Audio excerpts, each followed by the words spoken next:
Okay, well, good afternoon, everyone, and welcome to this afternoon's presentation. I'm going to give you a quick background on myself, and then we'll get started straight into it, seeing as we're at the top of the hour. All right, so my name is Adam Mackay. I'm an accomplished entrepreneur. I've owned 5 small businesses so far, and I definitely consider myself an exit strategy master. So on top of being able to implement all of the required strategies and tactics to be able to grow a small business, I've been very good at being able to position the business to potential buyers and then follow through exit strategies as well. I'm a small business marketing strategist, and that's really my passion these days, is helping small business owners, especially the ones who are struggling, to make more profitable businesses and to enjoy better lifestyles. And I love to surf. That's my personal passion. Anyway, that's enough about myself, so let's get started with today's presentation, which is everything you've ever learned about generating leads and growing your business is wrong. If we have any questions during the presentation too, guys, just pop them into the chat box down the bottom, and I will try and get to the questions during the presentation, but if not, I will answer them afterwards for you. I'll stick around for a few extra minutes.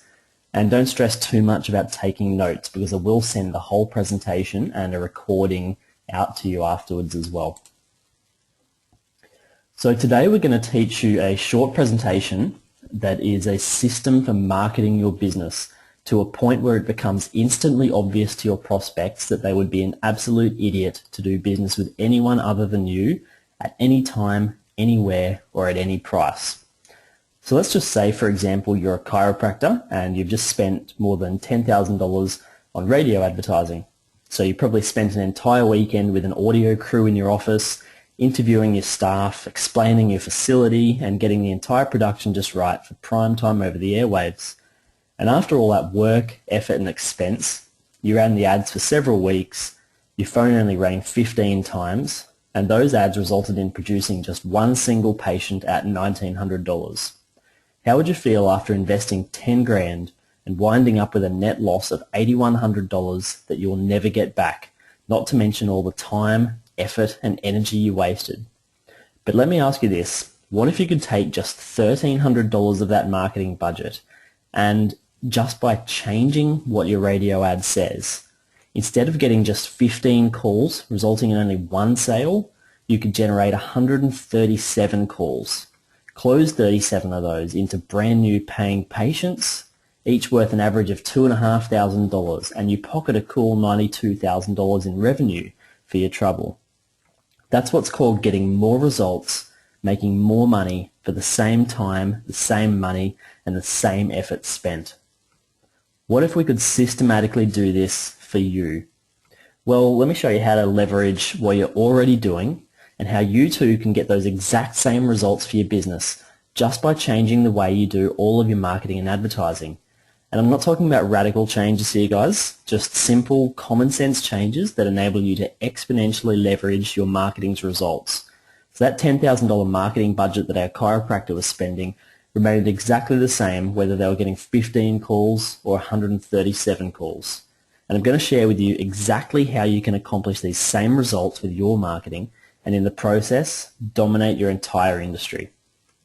So in this short presentation, I'm going to teach you how to achieve massive leverage with your marketing, meaning simply that you'll make more money for the same time, the same money, and the same effort that you're expending right now. Why is this going to enable you to dominate your local market? Well, it's simple. Most businesses just don't know how to do this.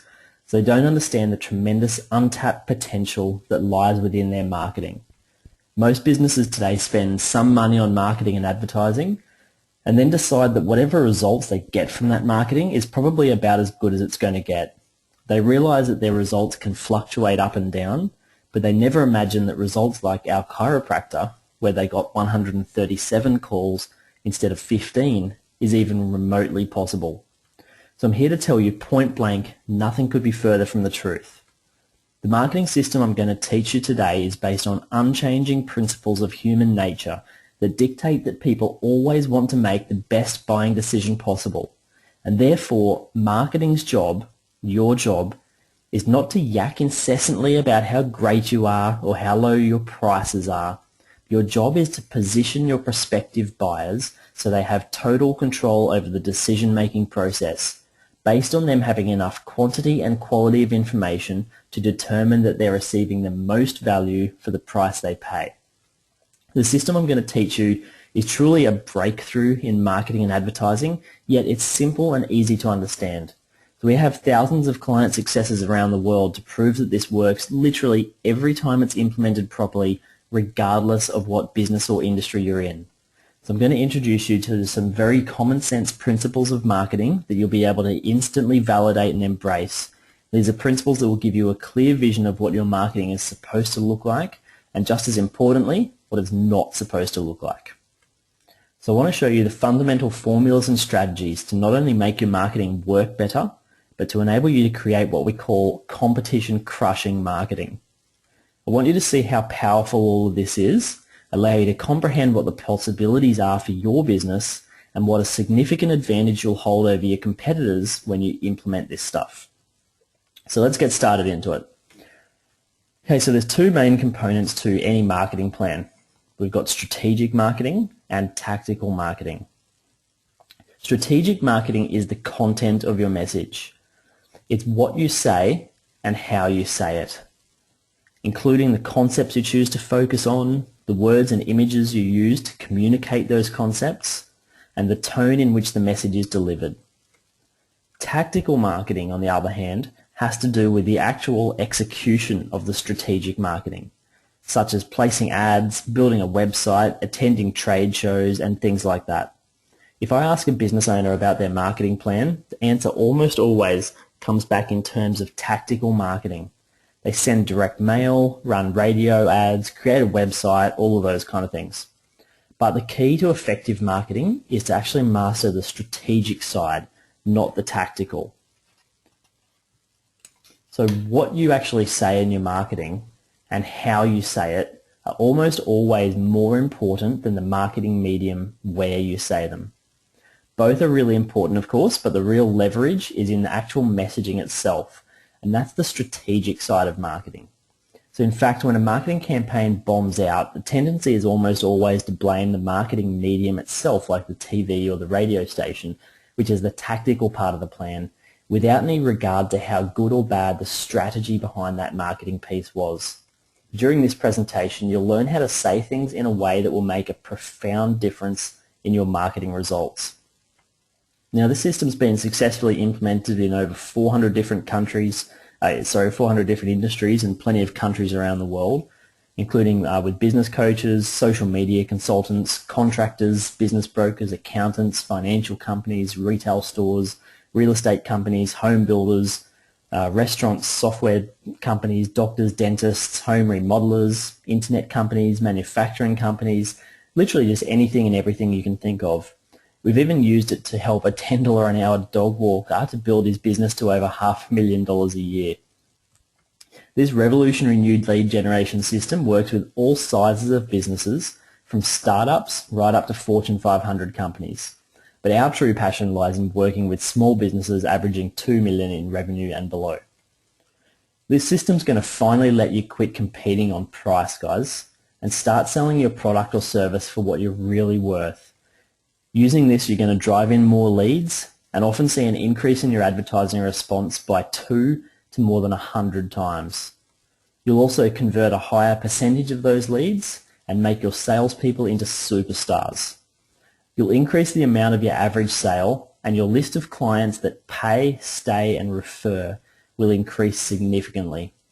In short, you're going to get a bigger bang for your marketing buck, but maybe best of all, you'll finally have total control over your marketing and your lead generation results. So let me ask you one simple question. What is the actual purpose of marketing? And by that I mean, what's marketing really supposed to do for us? Well, in a nutshell, marketing is supposed to help facilitate your prospect's decision-making process. So there's prospects out there that need to buy what you sell. Sometimes they need to be educated to the fact that they need to buy what you sell in the first place. And other times they already know that they want it, but they need help deciding who they should buy it from. Often they think they might want what you sell, but they have questions and concerns that need to be overcome before they'll pull out their credit card or checkbook. But consider this, because these prospects are not experts in what you do, or their exposure to what you sell is quite low, they don't really know the relevant issues surrounding the purchase.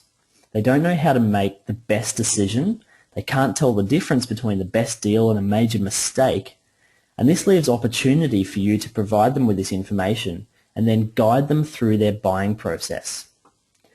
Consider this example. Throughout your life, how many sunrooms have you ever bought?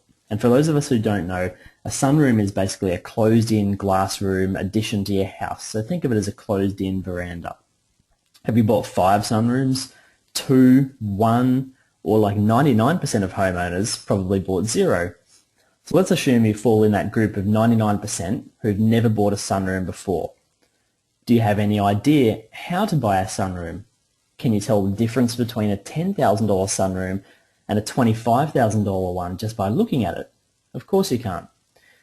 Now you've got to realize when people need to buy what you sell, they are generally speaking just as clueless about what you're selling as you are about sunrooms.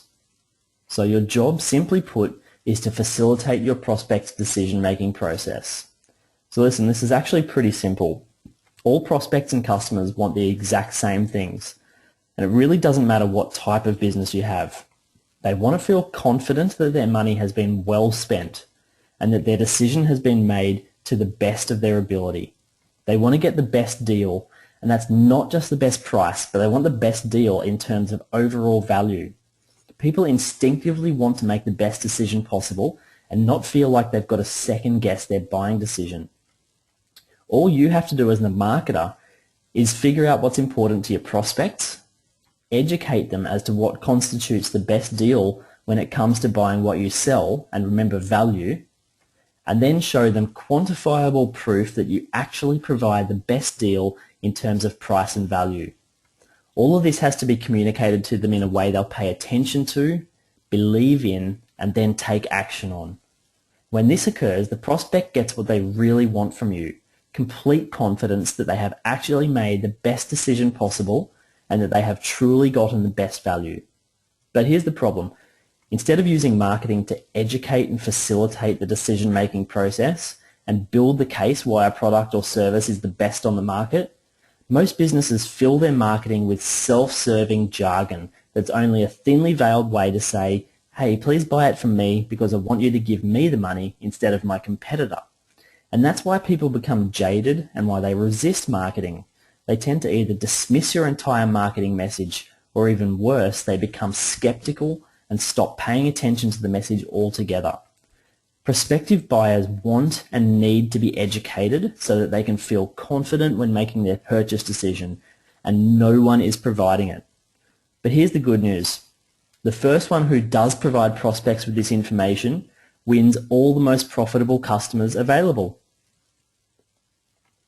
When marketing's done improperly, the end result is 100% predictable. You start to feel intense pricing pressure from your prospects, and typically you're forced to cave in, lower your prices, destroy your margins, and make way less money than you should just to stay competitive. And on top of that, you get to spend more time at work and away from your family than those that are successful. Here's the brutal truth, and please don't be offended by this, but if you're always competing on price, then it's your own fault. Your lack of marketing ability has led to a situation where there's no discernible difference between you and your competition. There have been no additional parameters or relevant issues introduced to educate your prospects as to what really constitutes the best value when it comes to buying what you sell. If you feel like you're always competing on price, it's because price is the only relevant variable that you've given your prospects to consider. From the prospect's perspective, all things appear equal, so they default to the business offering the lowest price. So I'm about to show you how you can fix that once and for all. This system, simply put, is a step-by-step program for innovating and marketing your business. It's going to allow you to first be better than your competition, and then second, do better marketing than your competition. This allows you to separate your business from your competition and become the obvious choice for your prospects to do business with. Okay, so consider this. There's actually two sides to your business. First, there's what I like to call the inside reality, and second, what I call the outside perception. So the inside reality encompasses everything that you do and everything that makes your business great. It's all of your skills, the people who work for you, your expertise, the way you service your customers before, during, and after your sale. It's your systems, your operational procedures, your commitment to excellence. It's your passion and the way you conduct your business on a daily basis. Add these all together and they equal your value to the marketplace, and that's what I call inside reality. So how's your inside reality? If you asked your customers why they buy from you, they could probably tell you something quantifiable, specific, and instantly obvious. They could point to specific benefits they enjoy when doing business with you. And then they would say things like, that's why I do business here, that's why I refer my friends to come here, that's why I'm a loyal customer, that's why I'm willing to pay more here, and that's why I keep coming back. So that's your inside reality. Your inside reality is all about what you do and what you are that allows you to perform better. However, your outside perception has to do with how customers and prospects perceive your company. The outside perception is developed through the interactions that your prospects and customers have with your business. Your customers will draw on their past buying experiences with you to form the outside perception of your business. But here's the problem. If you provide unmatched and unequaled customer service and your customers absolutely love you, none of that matters to your prospects if, number one, they don't even know you exist as an option, or number two, they see your marketing and advertising, and because of your inability to market your business properly, their perception is that you're no different or no better or no worse than your competitors. So I would estimate that well over 95% of businesses are completely inept when it comes to marketing. And the end result is that your inside reality and your outside perception are perceived to be different. So you see, regardless of how good you are, regardless of your inside reality, your prospect isn't going to be able to figure out your true inside reality based on your marketing. You simply appear to be just another business that sells whatever it is that you sell. And don't say to yourself, well, that's okay, because I've got a salesperson, and when they get in front of my prospects, they'll be able to educate them and close the sale. Listen, that's a great theory, but I can flat out guarantee that even your best salesperson is never going to close a prospect who doesn't even know you exist, and therefore never bothers to contact you in the first place. Remember our chiropractor? They got 137 calls versus 15 calls. That's an extra 122 calls a month of people who were not calling this chiropractor prior to just changing his marketing. How can you close sales for people who never contact you? Obviously you can't. And that's why your marketing must do the heavy lifting for you. You've got to let your marketing deliver eager, qualified prospects to your sales funnel. But here's a little bit of worse news. Competition today is more fierce than it's ever been. How many competitors have you got right now in your business? Because that's how many choices your prospects have. And that's how many additional businesses they have to sift through and filter through as they attempt to reach a buying decision. And on top of this, the internet has only made this problem worse. So if you notice lately, everyone's going totally bonkers for online marketing, SEO, pay-per-click, Facebook, social media marketing. And it's rightfully so, because most prospects are so busy these days that most of them start their buying process by researching online. But here's the sad reality for businesses that are advertising online. They spend a ton of their time and a ton of their effort and money just to get prospects to their website. And guess what their prospects see when they get there? They see the same old junk like service, quality, and dependability that they saw in their brochures before the internet was invented, as well as the same junk that all of their competitors have on their websites as well. And these businesses then curse their high bounce rate from their site and try to figure out how to get better qualified traffic to the site. But the reality is they're probably already getting enough qualified traffic. They just fail to realize that it's their lame website not converting their prospects, and that's the real problem. Everybody looks at the internet today as their be-all and end-all to all of their marketing problems. But the reality is the internet can be just another medium for you to potentially screw up your marketing with bland messages that do nothing to facilitate the decision-making process of your prospects. Yes, the internet's an important tool in your marketing arsenal, don't get me wrong, but you need to have a great website, and that means you've got to fix your strategic messaging that I've been talking about, or you're going to fail. Now, there's an old saying that goes like this: if you want to know why Jane Doe buys what Jane Doe buys, you've got to see the world through Jane Doe's eyes. But the problem is, while most businesses are very good at knowing what Jane Doe wants, because they aren't communications experts, they don't have the ability to communicate through their advertising and marketing their inside reality to the outside world. So they can't lead their prospects to say, I would be an idiot to do business with anyone other than you at any time, anywhere, or at any price. We've been successfully generating leads for business owners now for roughly 20 years, and it's been my experience that most businesses could stand some improvement in both their inside reality and their outside perception. But for some reason, they struggle the most with their outside perception. So in other words, they've got a great business, and most of them offer exceptional value and probably have a great inside reality. But with all the competition that exists, they have a major problem differentiating themselves from the rest of their marketplace. They're simply not getting the value of their business across to those that are on the outside looking in. So what about you? What's your outside perception? Go and grab some of your marketing now. Take a look at your ads. Take a look at your website as well. Is it instantly obvious when you look at this stuff, specifically and quantifiably, what makes you better and unique and different? Are you showing your prospects how to judge your industry, what factors they need to consider when deciding what to buy, and how you provide greater value than any of your competitors? So you'll realize as these concepts start to sink in that the crux of most marketing problems, including probably your own, can be wrapped up in this one simple statement. Most businesses' outside perception is not an accurate reflection of their inside reality. So I'm going to show you why this is happening, what you can do to fix this for your business forever. So I told you at the beginning of this presentation that everything you know about generating leads and growing your business is wrong. Let me clarify what that statement means based on what we've discussed so far. Everything you currently know about marketing does not effectively allow you to accurately and succinctly portray your inside reality to the outside world. This is a product of decades of being conditioned to do marketing the wrong way. So in the very early days of advertising, I'm talking about in the 1800s and early 1900s, much of the advertising that existed back then was comparative in nature. So ads wouldn't just say, hey, we're better. They'd say, we're better, and here's exactly why, based on this and that. On average, they did a pretty good job back then of building a case and helping prospective buyers to understand the important issues in regards to their particular product or service.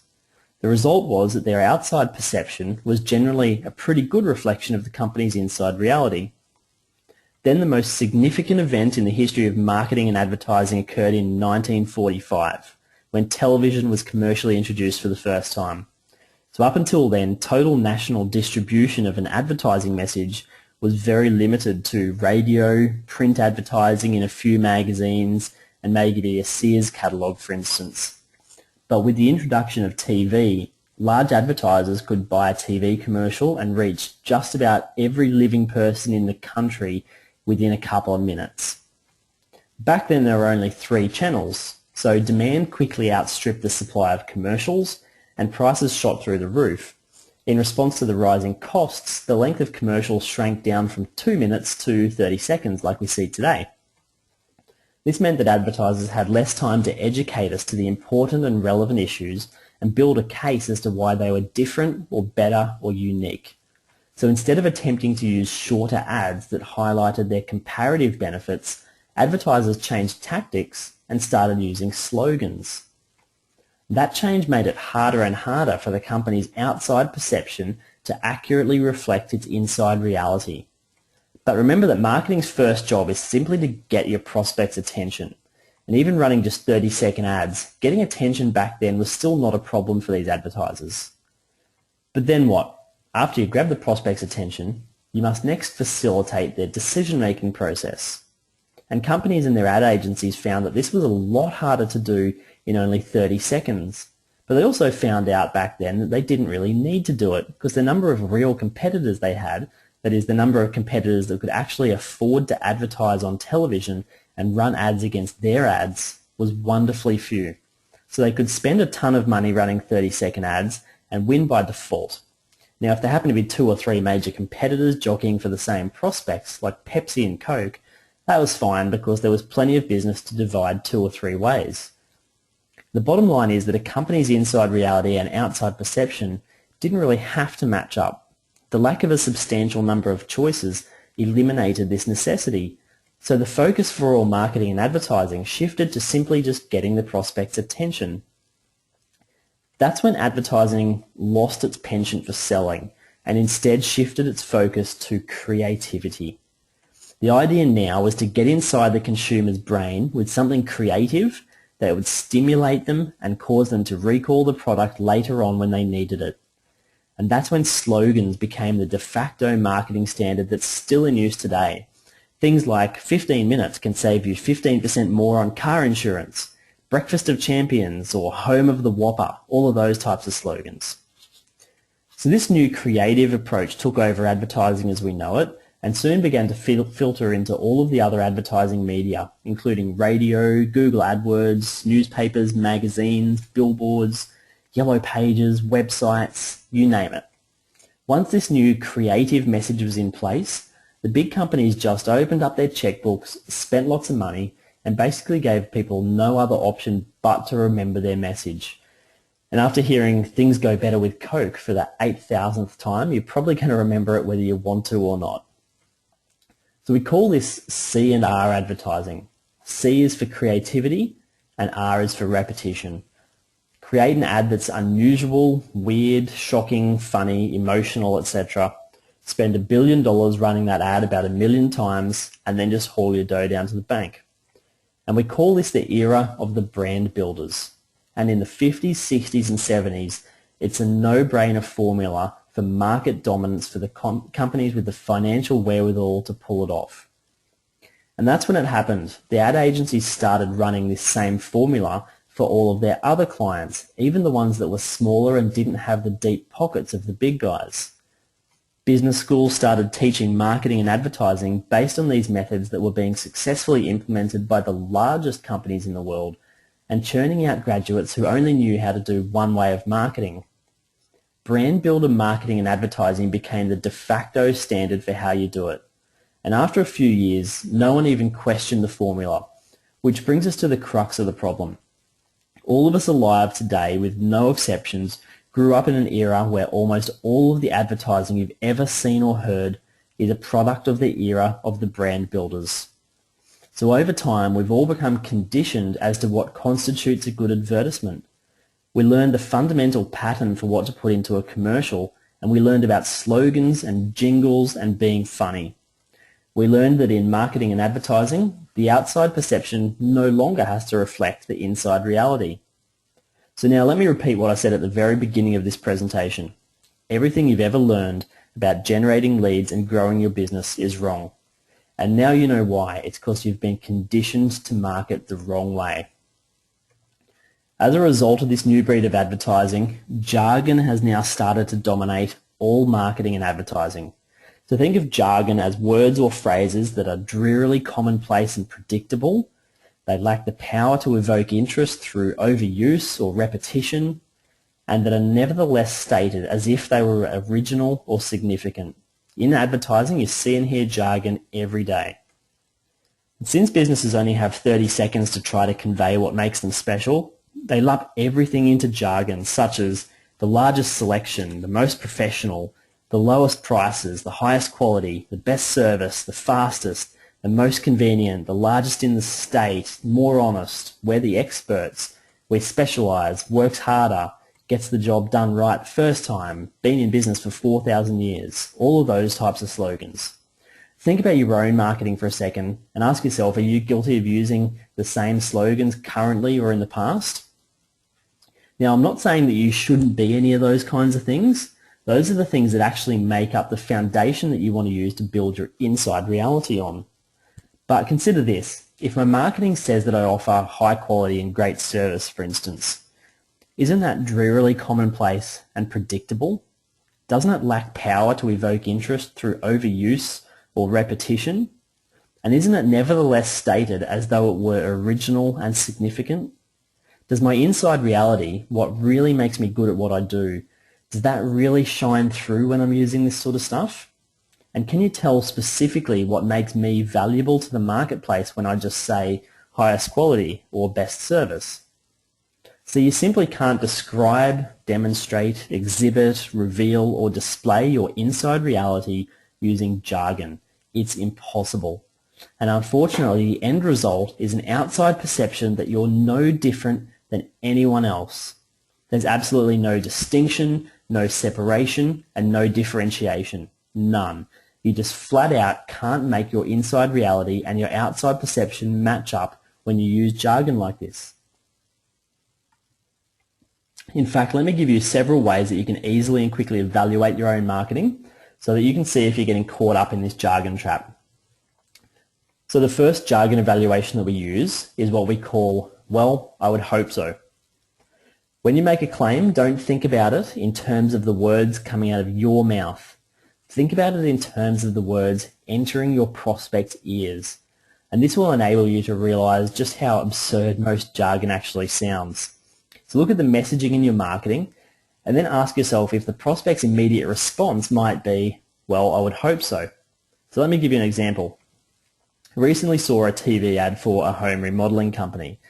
Throughout the ad, they continuously emphasized the fact that their work was of the highest quality, it was fairly priced, and they guaranteed 100% satisfaction. Well, I would hope so. Would you hire any remodeler who didn't provide all those as part of the standard part of their service? Of course not. This is all jargon, guys. It's drearily commonplace, and it lacks the power to evoke interest through overuse and repetition. How about this one from a consulting company, for example? They said, our training leads to change. We increase the productivity, performance, and profit of your company. Well, I would hope so. Does anyone hire a consultant for any reason other than to do those things? See, most ads today are just nothing more than a jargon fest. And does this jargon tell you anything about these companies' inside reality? What else would you expect them to say? Everyone's always going to say wonderful things about their company if they can get away with it. The problem is that if your company has an exceptional inside reality and you're using the same jargon as everyone else, then the outside perception is that you're all the same. And that's when prospects just default to the company that's offering the lowest price. Price now becomes the only determining factor. When you use this simple evaluation, just ask yourself openly and honestly why anyone would choose you over your competition. Then evaluate your answer against the well, I would hope so evaluation. And finally, check out all of your advertising and marketing materials, including your website. Do they pass the well, I would hope so evaluation, or are they all chock full of jargon? If they fail, then you really need to make some changes. Now let me provide you with a second evaluation technique, and this one's called Who Else Can Say That? So this is very similar to the first evaluation technique, and it's also a product of the era of the brand builders. So pay close attention to this one. Stop thinking in terms of who else can do what you do, and instead think in terms of who else can say what you say. Because the answer, unfortunately, is usually that anybody and everybody can say what you say. I know of a kitchen remodeler that ran by far the most impressive remodeling companies in his community. So every member of his crew had about 15 years worth of remodeling experience. They were all certified subcontractors. They'd won heaps of industry awards. They were the only kitchen remodeling company that provided not only a full satisfaction guarantee, but they also had a 10-year material and labour warranty on everything they did. And they used to leave their job site every night cleaner than when they first arrived. And they also guaranteed they could remodel a kitchen in no more than 5 days, which was half the time of their competitors. So all of this meant far less disruption and inconvenience to the homeowner. In short, their inside reality was literally second to none.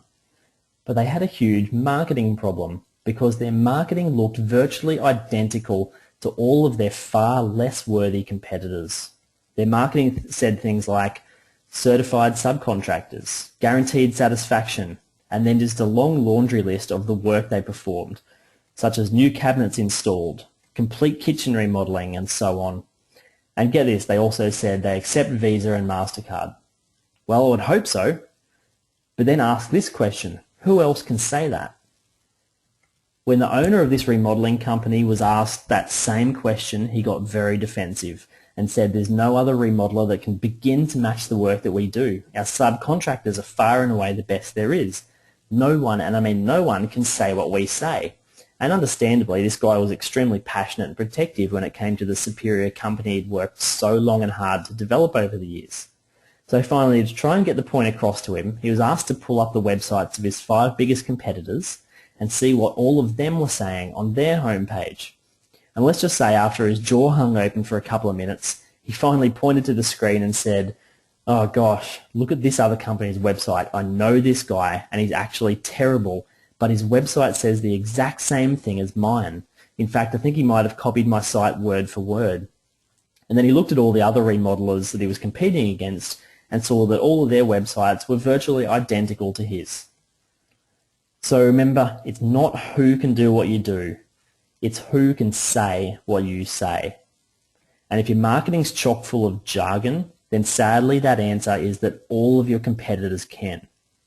So let me give you one final jargon detection evaluation. This one's called the scratch out, write in test.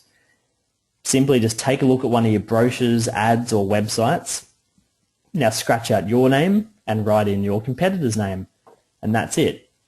If the marketing is still valid, if the website still conveys the same basic message, and if there wouldn't need to be any additional changes, then guess what? You just failed this test. This evaluation can be very revealing, and most businesses discover that they run fairly high on the jargon meter.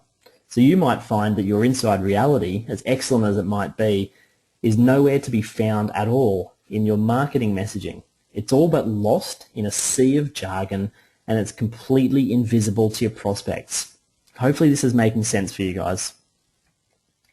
So is it evident now that this might be a problem for you and perhaps a tremendous competitive advantage if you could figure out how to fix this for your business? So let me show you how to fix this. Let me explain how you can follow a very simple process that we call the conversion equation. And when you do, you're going to eliminate jargon forever. So I'm going to show you how to become a communications powerhouse, how to make your outside perception become an excellent reflection of your inside reality, and finally begin to get the results from your marketing that you should be getting. The conversion equation has 4 main components. So let me start with a brief introduction and then I'll go into more detail. The first component of the conversion equation is called interrupt. And this is simply the process of getting qualified prospects to pay attention to your marketing. This is often accomplished by affecting the prospect emotionally. Sounds simple, doesn't it? But unfortunately, it's a lot more difficult to pull this off in real life unless you understand what you're about to learn here. The second component is called engage. Once your prospect is interrupted, it's critical to give the reader the promise that information is forthcoming that will help the prospect make the best decision possible, or in other words, to facilitate their decision-making process. This is also best accomplished on an emotional level. The third component is to educate. So once you've interrupted and engaged your prospect, you have to give them information that allows them to logically understand how and why you solve that emotional problem.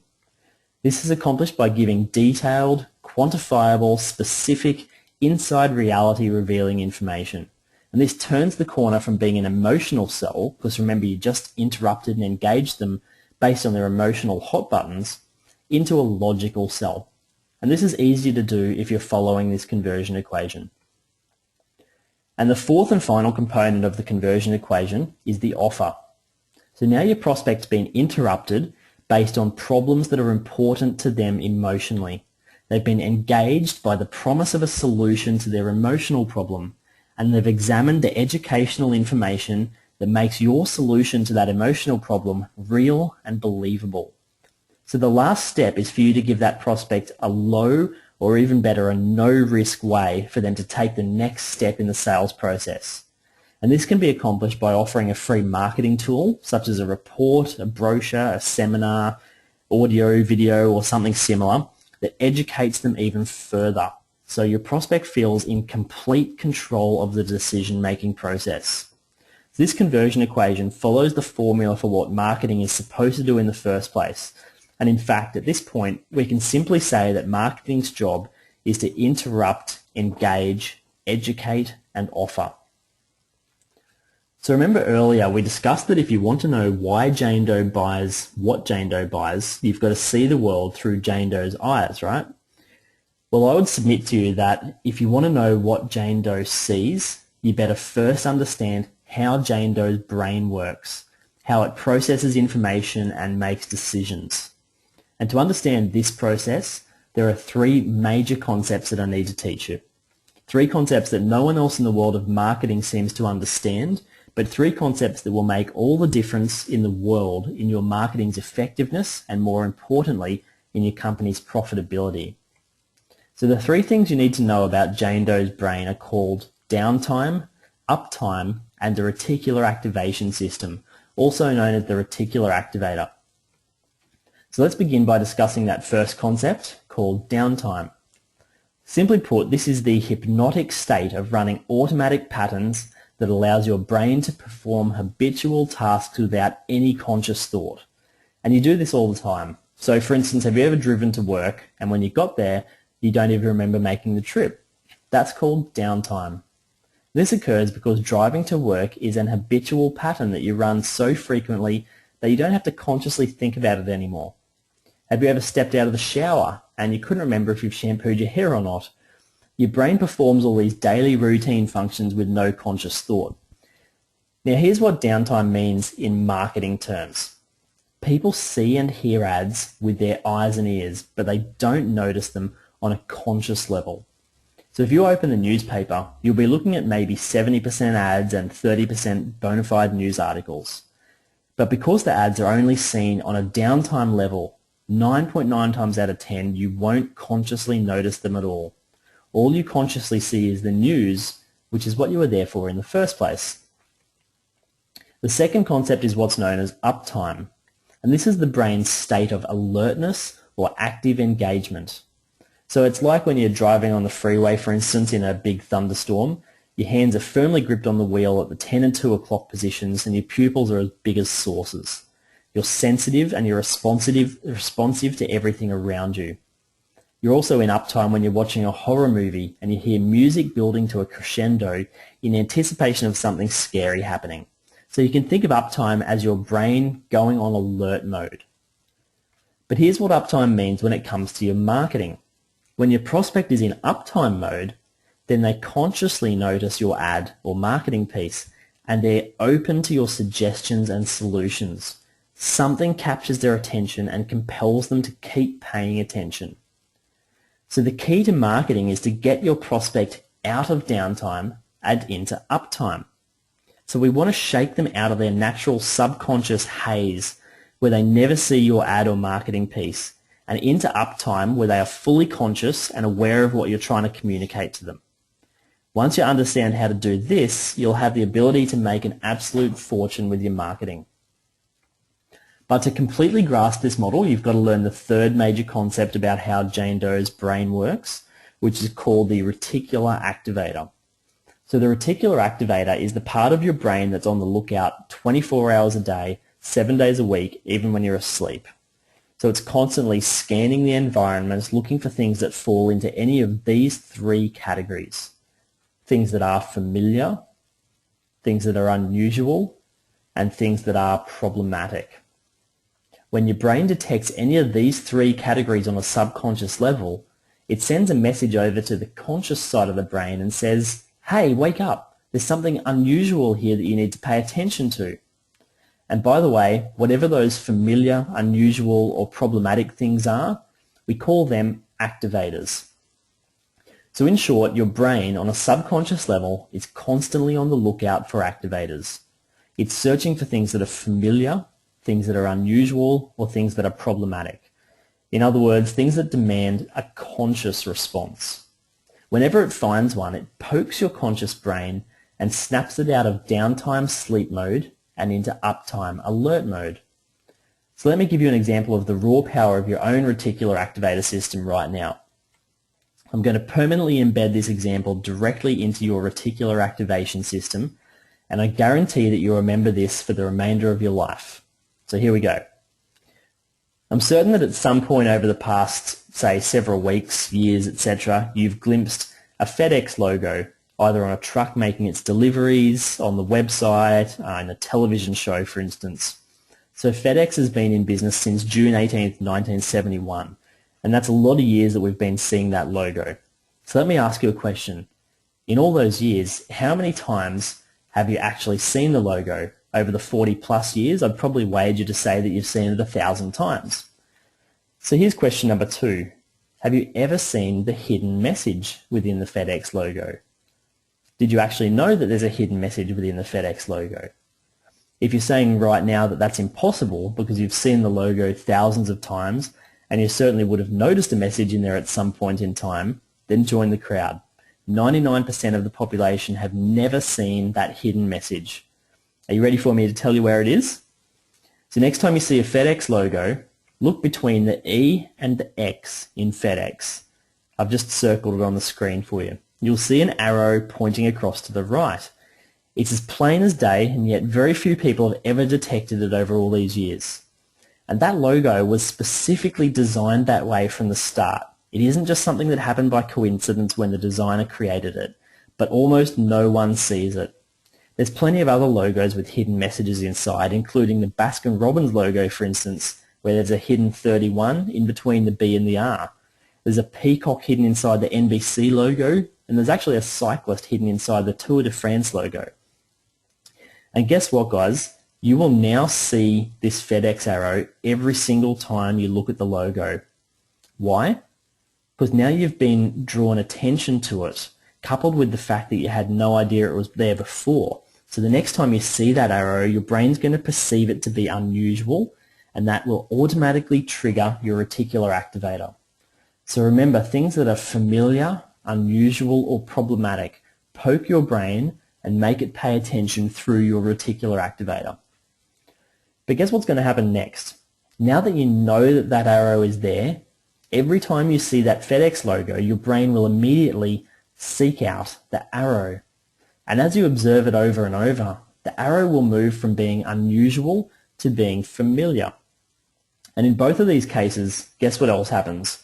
You'll only notice the arrow for a second or two because your brain activates when it sees it, moving you from downtime into uptime. But since the arrow isn't really relevant or important to you, your brain quickly reverts to downtime. So what does this have to do with marketing then? The short answer is it has absolutely everything to do with marketing.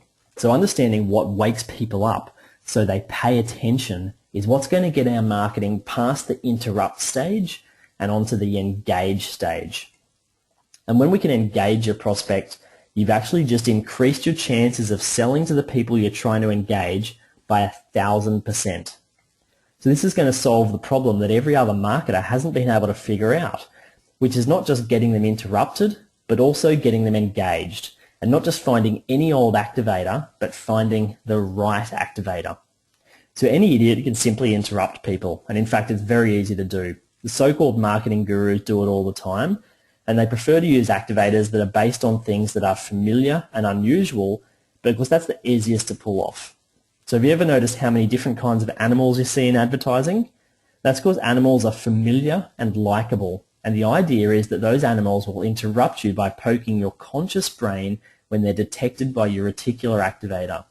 Geico uses a gecko, Coke has its polar bears, and you constantly see dancing elephants, talking dogs, and finicky cats. All these animals have good interim value based on their familiarity. And that's also the major reason that big advertisers use celebrities, is for the familiarity. What about activators that are based on unusual things? Well, that's what creativity is all about. So creativity's main purpose in advertising is to dream up something that's so weird, so strange, so shocking or unusual that it will snap you out of downtime and into uptime, otherwise known as interrupt. But here's the key, and here's what no one else seems to understand, and what just may be the most important thing you're going to learn in this presentation today, guys. Once your brain's activated, once it's been broken out of downtime and into uptime alert mode, it wants to be engaged. So it immediately and subconsciously searches for additional clarifying information. So the brain wants to know, hey, what's this all about? How does this affect me? Do I need to do anything about this? Literally, on a subconscious level, your brain goes on a fact-finding mission. The bottom line is your brain wants to know, how is this important and relevant to me, and should I allocate any conscious bandwidth to this? So it searches for additional facts. If it finds them, it'll become engaged. If not, it will quickly revert back into downtime. And we call these important, relevant issues hot buttons. So if you're a golf fan and your reticular activator detects that Tiger Woods is on the TV, it notices that on a conscious level because Tiger Woods is familiar. He's an activator. Then your brain immediately asks, hey, what's Tiger Woods doing driving a Buick? Is there anything here that's relevant or important to me? Or in other words, is this a hot button issue for me at this point in my life? And what typically happens is your brain determines that Buick is not important or relevant to you. It doesn't do anything to solve any of your problems, and therefore it's not a hot button. And so your brain immediately reverts back into downtime. Let me be crystal clear here. An activator is something that snaps a person from downtime, and it's based on something that's familiar, unusual, or problematic. But an activator can also be classified as a hot button, if and only if it's based on something that's important and relevant to your prospect. So your best bet to successfully interrupt and engage your target market is to identify problems, frustrations, uncertainties, and annoyances that your prospects have, and then address those in your marketing. Their pain in most cases is going to be their hot button. And please don't think of this as some form of manipulation. All we're doing here is tapping into the problems that your prospects already have. We're not trying to manufacture a crisis for them. We're merely poking their problems and pointing out those problems so that their reticular activator notices and brings us onto their active radar screen. Now here's the key point in all of this, and one that none of the other big ad agencies seem to understand, but one that you need to know in order to make this work for you. The activators that are used to interrupt your prospect must be based on a relevant hot button. If not, your prospect will be momentarily interrupted, but they will actually quickly revert from uptime back into downtime. And this is something that we call false uptime. So have you ever heard your name called out in a crowded room, for instance? What that immediately does is it interrupts you because your name is familiar. But when you turn around and see who was calling you, you realize, oops, they're actually calling out to someone else with my name. Your name is an activator, but because in that situation your name wasn't important or relevant to you, it didn't engage you. So you quickly reverted straight back into downtime. And that's what we call false uptime. So remember what I just said about the FedEx logo? Now that you know the arrow is there, every time you see it, your brain will immediately seek it out because it's unusual. But the more often you see it, that arrow shifts from being unusual into being familiar. And then you'll only notice it for a second or two, and your brain will quickly revert back into downtime because the arrow isn't relevant or important to you. This happens in marketing and advertising all the time. Most marketing interrupts, but it doesn't engage. So it's just like Tiger Woods and Buick. He's famous and you like golf, so it captures your attention and interrupts you. But when you find out that it's not based on anything that's important to you, when there's nothing relevant and nothing that solves some problem that you have, you quickly revert straight back into downtime. So this is one of the things that almost nobody seems to understand, and one of the main reasons that everything you've learned about marketing is wrong. You've been conditioned to believe that as long as you've interrupted the prospect, that's it, that's good enough, and your job is done. But you have to realize that if you only interrupt the prospect, that's only 1/4 of the whole conversion equation. You've got to include all 4 components: interrupt, engage, educate, and offer to get the maximum results from your marketing and advertising. Now, when it comes to actually writing the marketing, we typically like to portray the hot buttons in the form of headlines. So your headline is your first opportunity you have to interrupt Jane Doe. And you've got maybe 1 to 3 seconds maximum to interrupt your prospect. So you better make sure that that headline has activators in it, and that those activators are based on things that are important and relevant to your prospect. Remember, hot buttons, words and phrases that describe problems or frustrations that the prospect is feeling so that their reticular activator latches onto them and snaps them into uptime. So in print advertising, magazines, newspapers, yellow pages, etc., the form of the headline is pretty obvious. In radio, your headline is going to be the first sentence that the customers hear. On Google AdWords, it's going to be the first bit of text they read. And on television, it's going to be the first thing they see and hear. In brochures, business cards, other marketing collateral, and your company website, it's got to be the first thing they see. So let me give you 2 quick examples. One's for a daycare centre and one's for a child psychologist. So when I speak with most daycare providers as to why parents should choose them instead of the probably 17 other local daycare centres, they almost always give me the same boring answers. High quality, attention to detail. We supervise our staff better. We're honest. We've taken care of more than 200 kids, and so on and so forth. It's nothing but jargon, and unfortunately this exact same jargon shows up in boring, ineffective headlines all the time.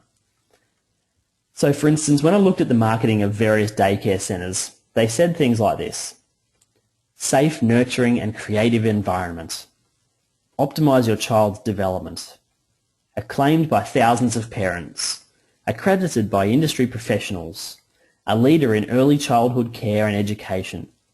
Those are all actually real headlines from real ads, and they're all just chock full of jargon. But note this as well.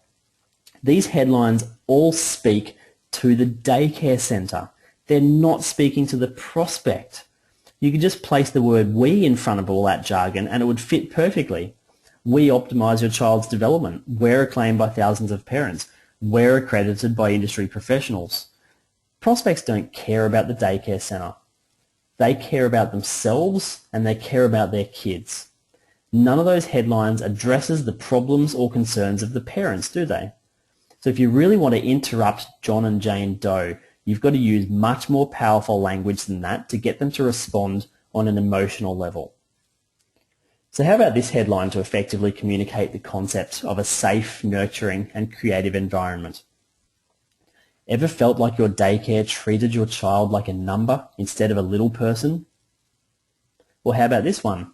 To convey being an early leader in early childhood care and education. This one says, is your daycare's idea of good educational curriculum watching Barney on TV?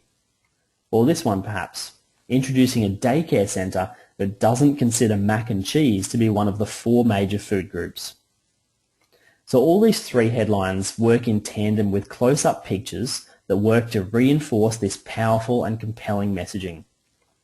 That headline that said, ever felt like your daycare treated your child like a number instead of a little person? Next to it is a 4-year-old child sitting in the corner with his head buried in his hands crying. So talk about powerful, emotional and compelling, and talk about interrupting. See how these headlines speak to the issues of the prospect instead of to the daycare. See how they reflect the fanatical attention to detail that is the foundation of this daycare's inside reality. Of course you do now, because it's obvious. So what about a child psychologist, for instance, who works with kids with behavioural problems? Most of these types of professionals say things like, we offer parenting advice and resources. We can help get your child under control. Learn the secrets of well-behaved children. As a parent with an out-of-control child, why would I want to know the secrets to well-behaved children? See what I mean when I say no one's getting it, that everything you know about marketing is wrong? If you've got a child that embarrasses you in public, that's basically uncontrollable and unmanageable, then wouldn't you be desperate for a solution to that behaviour? So what if the child psychologist uses a headline like this? Are you sick and tired of the yelling, screaming and belligerent attitude of your child? doesn't that immediately address the conversation going on in the heads of these parents? And won't that headline immediately interrupt them and knock them out of downtime and into uptime? Of course it will. So consider the example of a moving company. Most movers ads and websites have headlines that say something brilliant like moving. Most of them have their company name and their headline along the top of their website and marketing material. Or they'll say local and long distance. Why in the world would you ever say something like that? However, by changing their marketing so it followed the conversion equation, one of our clients had their new ad and web copy pull an astounding 12 times more than their original ad. So they went from averaging just 70 calls per month to 955 calls, and their conversion rate skyrocketed from 16% to 68%. So let me put this another way. This particular moving company, just by changing what their ad said, went from generating 11 sales per month to a whopping 649 sales per month. Their new ad generated so much business, they ended up having to partner with 4 of their competitors to help them handle the demand for their services. And by the way, those same 4 competitors eventually bought out this moving company 9 months later for $2 million. All due to following the conversion equation in their marketing.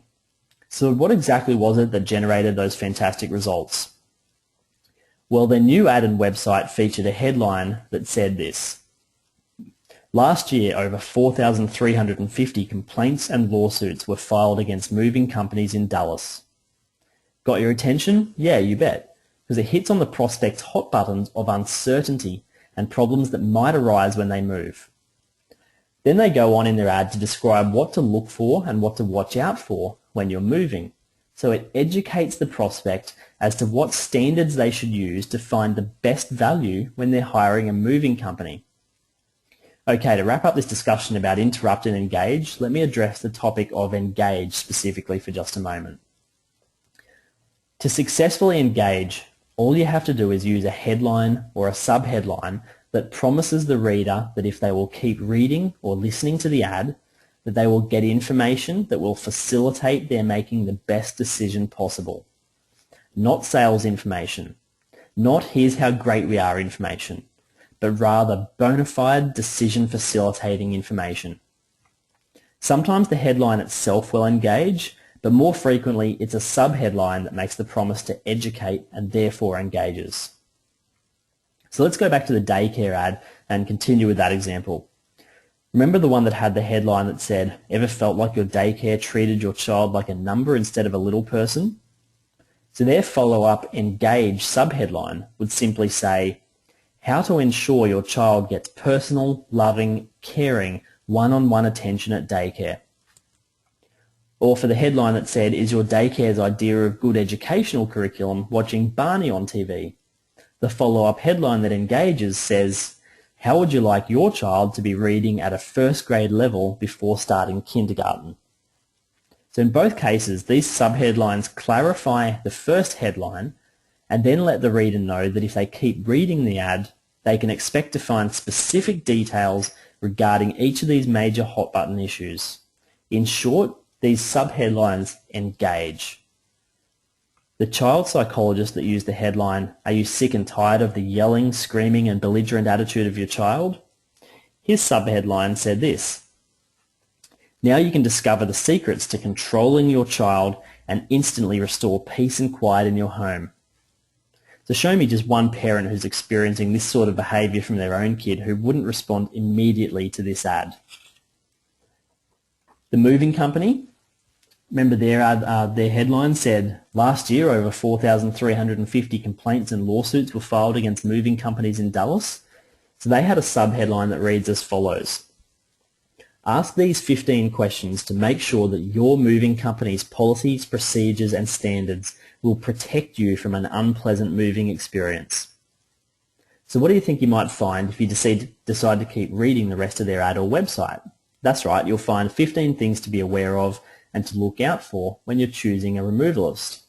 So this subheadline engages the reader to continue reading to find out their decision facilitating information. And that brings us to the third and fourth components of the conversion equation, which is educate and offer. So I mentioned earlier in the presentation that every marketing piece should contain a risk-lowering offer to encourage the prospect to take the next step, and that offer should be generally for them to receive additional information. In other words, to further educate the prospect and to build your case. Now here's the real key to success in marketing. The right offer allows you to capture a large percentage of all future buyers, in addition to those that are looking to buy right now. So there's an educational process that the prospect goes through from the moment they begin thinking about buying your product or service to the point where they actually complete the purchase. Most marketing only caters to those right now buyers who will be making a purchase decision in the very near future, and it does nothing or very little to educate those who are just thinking about it now but might buy later. And here's the problem with that. At any given moment, the number of prospects who are ready to buy right now represents about 1 to 5% of all of those who will ultimately buy what you sell. So you've got 95 to 99% of your prospects that are currently in the thinking about it and gathering information mode, but when they're attempting to gather information, we're not giving it to them. And this is where the fourth component of the conversion equation becomes absolutely massive. Your offer gives you the opportunity to provide additional educational information to these 95 to 99% of gathering information mode prospects, and in the process capture valuable information about who these people are so you can proactively market to them on an ongoing basis. And this allows you to take total control of your target market. So the daycare that we've been talking about makes a perfect example of this. How many of the parents that see the ad for that daycare centre will remember the one that says, "Ever felt like your daycare treated your child like a number instead of a little person?" Or remember the one that said, "Is your daycare's idea of good educational curriculum watching Barney on TV?" So remember those? How many of their readers do you think are ready and waiting to relocate their kid from their current daycare to this daycare and were relieved to see this ad so they could finally make the switch? My guess is probably 1% maximum would be now buyers. But because the headline, sub-headline and images are so powerful, and because they do such a good job of interrupting and engaging, a lot more parents who are not ready to buy right this minute are still going to see those ads, pay attention to them and be interested. So these powerful ads could easily compel as many as 10, 15 or maybe 25% of the parents who read the ads to seriously contemplate changing daycare centres. But if the ads only offer is the typical one that most daycare centres would put in their ads, which would say, "Call for a free consultation," then none of those future buyers are going to call. And why would they? If you're not ready to make a change, why on earth would you call now for a free consultation? You wouldn't. Furthermore, the ad itself is relatively limited in size, so the daycare can't possibly cram their entire case with all of their associated evidence right there in a small ad. It just won't fit. And this is why we would recommend that the daycare centre provide what we call an informational offer. So what if they offered everyone who calls a free report titled 10 Things Your Daycare May Not Tell You? So this report would uncover the 10 critical areas that all parents must know and investigate before they place their kids with anyone offering daycare services. This revealing report would compare the 17 local most popular daycare centres against each other in all of those 10 critical areas, saving the parents time, effort and energy when making that all-important decision as to who will watch their child. But here's the really neat part by having this type of offer. When the parents do call in or go online to request the free report, the daycare can now capture that prospect's contact information and proactively market to them from now until forever. Then the daycare centre could set up what we call a drip campaign and constantly and repetitiously follow up with these interested parents and keep providing them with additional decision-making information until they're finally ready to buy. So depending on what you sell and the specific situation, there are actually 8 different types of informational offers that we create and offer your prospects. And if we want to dominate your marketplace, we've got to get your offers right as well. Hopefully this is all coming together for you now. Interrupt, engage, educate, and offer are what make up the conversion equation. And that equation is literally the backbone of all of the incredibly successful marketing campaigns that we've ever put together. So let's go ahead and wrap this up. You can probably tell from the depth of information in this presentation that we have a bona fide, step-by-step system that helps business owners just like you become financially free using superior marketing that just makes your phone ring. Remember earlier I said that our system works for big Fortune 500 companies. Well, our passion doesn't lie with helping huge soulless corporations. Our passion is for you, the small business owner who has to scrape and fight and battle every day just to earn a living. So I'm offering our system to you as a way to reach the ultimate pinnacle of your life, financial freedom for you and your family, along with the ability to do whatever you want with your time and money. After all, you're more than likely started your business because you have a true passion for what you do. But when your marketing's ineffective, owning your own business can become no more than a poorly paying job.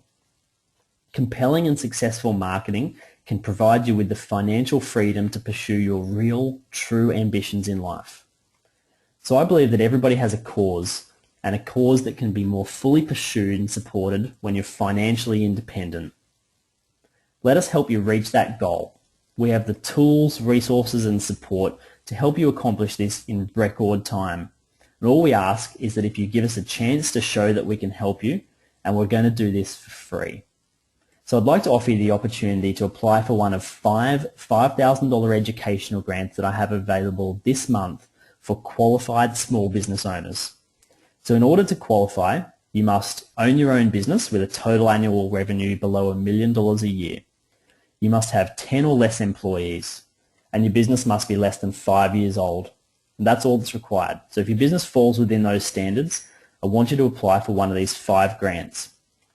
Each grant entitles the business owner to receive weekly professional marketing help for your business for an entire year. There's no cost associated to this grant whatsoever, and the grant never has to be repaid. This grant will provide you with access to a VIP weekly webinar where you'll learn world-class, cutting-edge strategies and tactics for generating more leads and growing your business to an entirely new level. And since the training is presented by webinar, no travel's required and there's no additional expense to you either. The information you'll learn every week will position your business light years ahead of your competition, I guarantee. But listen, I also know that many of you could do with an immediate increase in your current cash flow, yeah? So let me do this. I'll include with every grant a free business and marketing assessment, normally worth $1,000. That's where I'll personally meet with you online. We'll do a screen share and do a complete assessment of your business. I'll identify the areas in your business where you can generate at least $10,000 in immediate cash flow without spending a cent on marketing or advertising. I'll provide this assessment completely complimentary so we can help eliminate any short-term financial pressure that you might be under right now. So if this looks good and you'd like to apply for one of the 5 $5,000 educational grants that I have available, as well as for the business and marketing assessment complimentary, just go to www.smallbusinessprofitschool.com/grant. Click the Apply Now button, complete the application form, and then just hit the Submit button at the bottom. That's all there is to do. You can also book a free business and marketing assessment using the time trade link down the bottom of the screen that you'll see here. So I'll leave this screen up for the next couple of minutes. If you want to go to that time trade link, you can book a short conversation with myself and we'll arrange that business and marketing assessment for you as soon as possible. So thank you very much, guys. I very much enjoyed speaking with you, and I definitely look forward to speaking with you shortly. I'll be online for a couple more minutes, so if you have any questions, just pop them into the chat box down the bottom right-hand corner. You can also feel free, of course, to email me directly with any of your questions or comments or feedback from the webinar. Thank you very much, guys. I'll talk to you again soon and see you next time.